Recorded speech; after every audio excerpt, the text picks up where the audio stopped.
There needs to be leaders, and there needs to be a judicial system. If something goes wrong, bad people get punished, you kill them, you send them to prison, and good people get rewarded. You need to have a justice system in order to live correctly. It says you have to pursue righteousness. You have to pursue righteousness. Always should be righteousness. When talking about judges, the Torah says that the judge should not accept a bribe. Lo tikach shochad. Shochad is a bribe. You want to, in today's system, in today's world, you can see all the politicians, they get corrupted. What happens? Somebody comes, they give the politician a little bit of money, and the politician starts looking in their favor. You give the judge a little bit of money, a little bit of guilt, and he starts to think for you to do what you want. The Torah says that in the Torah justice system, you can't run that way, because it goes by the word of God, and not by the way people think. The Gemara in Ketuvot, Gemara in Ksubas, on page 105, brings down some interesting stories.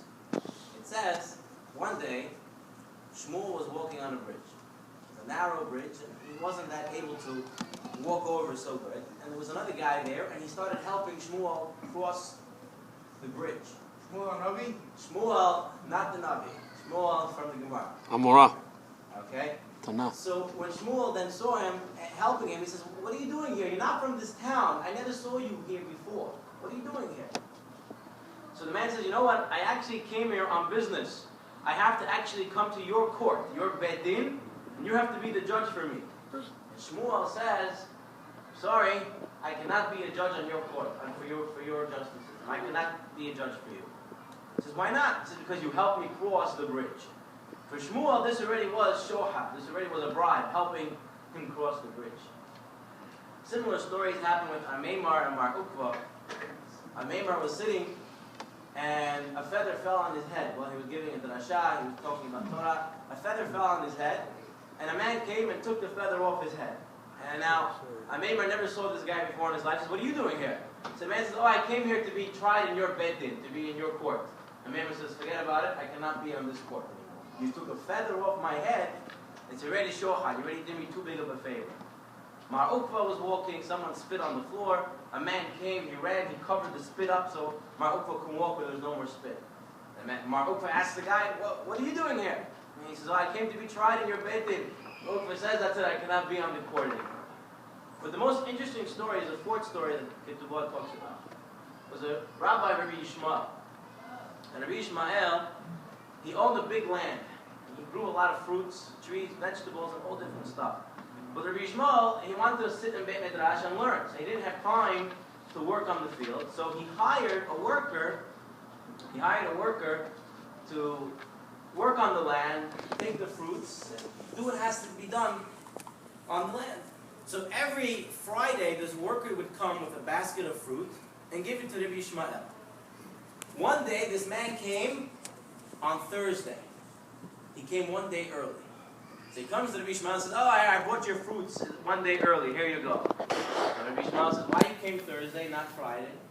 He says, "Oh, because I have to actually go to your Beit Din today. So anyway, coming in, I brought the fruits in early." And Rabbi Yishmael says, "No, I cannot be on this Beit Din, but I'm going to watch from the side." So he got three different rabbis. They're sitting on the Beit Din, and Rabbi Yishmael is sitting on the side, watching the court procedures. As the man starts presenting his case in court, Rabbi Yishmael starts to think of every excuse, of every way to make this man win. How he should talk, what he should say, when he should say it. He had so much legal advice to give this man to go, so the case should go in his favor. Rabbi Yishmael says, "Wow, look at it this way. This fruit that he brought is my fruit, because I own that land. He brought it to me one day early.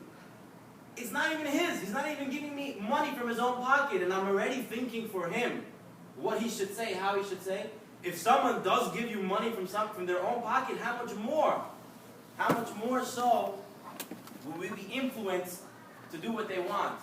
So, and he cursed the people who take bribes from people and follow their path. Now the question that's asked is, I don't know, between me and you, if someone took a feather off my head, or help me cross the street with my heavy bags, I don't think that's a big favor. I mean, The guy helped me cross the street. The next thing he walks away, you forget about him, I forget about him, nobody remembers him.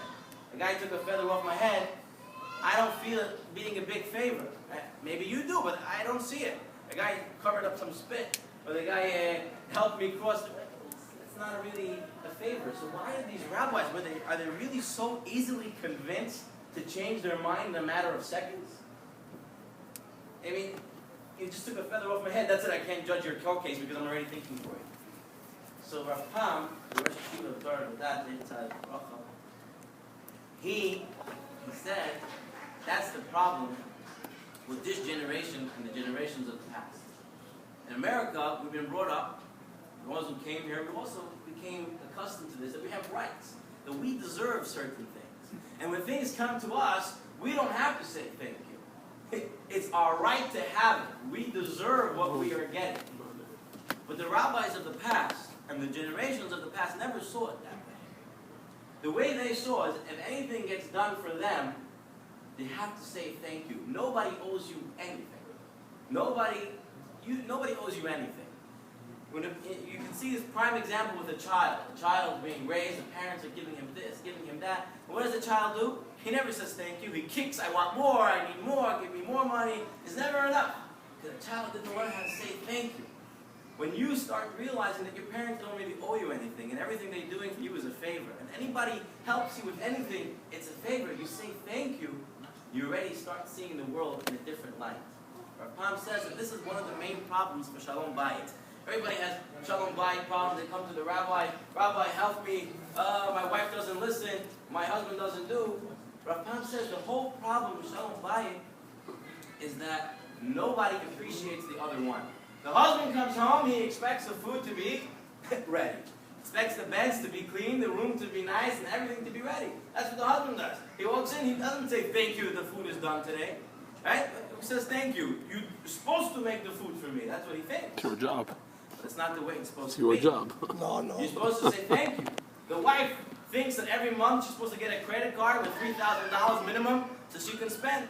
Right? This is the way the people in the world think. They don't appreciate. If the husband would come home and say, wow, such a great food, thank you for making it. Or wow, you really cleaned up the room and you saw everything you did, there wouldn't be that many fights. Fights only occur when we don't realize and we don't appreciate what other people are doing for us. B'ezrat Hashem, in Yemei Elul, the days of Elul, where we're supposed to refine our character, where we're supposed to try to be better people, let's take that concept, internalize it, and let's be friendlier, with more ahava, with more love, with more friendship. Say thank you, say good morning, say good evening, and appreciate everything, even the smallest things that are done for you by anyone. Zaku Baruch Tiyeh. It's my brother.